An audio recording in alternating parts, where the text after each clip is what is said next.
When is it time to talk about it? After Sandy Hook, when 26 lives were took, the politicians shook their heads and said we shouldn't talk about it. Our nation grieved. They gave their prayers and sent their tweets, but they didn't want to talk about it. We can't politicize this, they said. 20 kids are dead. We have to lay them to rest before we talk about it. Like it was honoring their deaths more to once again ignore the very reasons, but we didn't want to talk about it. And you could take the rhetoric and switch the tragedy. I couldn't tell the difference, which is obvious insanity, but I was just as culpable for what I didn't do or say, because honestly, it hurt too much. I didn't want to talk about it. Well, now I want to talk about it. Private guns have killed more Americans since 1960 than all of our wars combined. Now, personally, that's a statistic that completely blows my mind. Or what about the number of our gun-related homicides? It's higher than any other developed country by 20 times. And that's not only crimes, because on the average, roughly 33,000 people every year lose their lives. If that was terrorism, we would lose our minds. If that's not terrorism, we have lost our minds. In fact, maybe terrorism should be redefined, because mass shootings have become a sign of modern times. When do we draw the line? When do we grow a spine and stop using the Second Amendment to hide behind?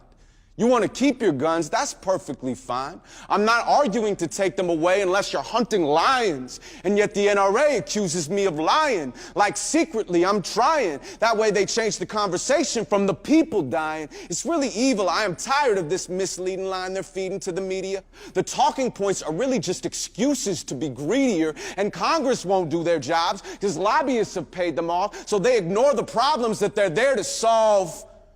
Public service has a private interest when campaign contributions make them liable to the parties that contribute. It's a form of paying tribute, but the dollars make no sense. How can a background check be something that we're against?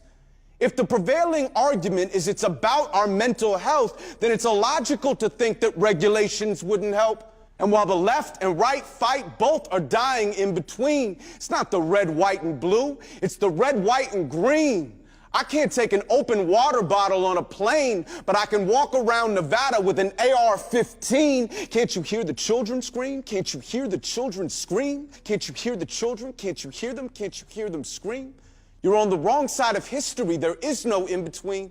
When you look back in 20 years, tell me who you want to be.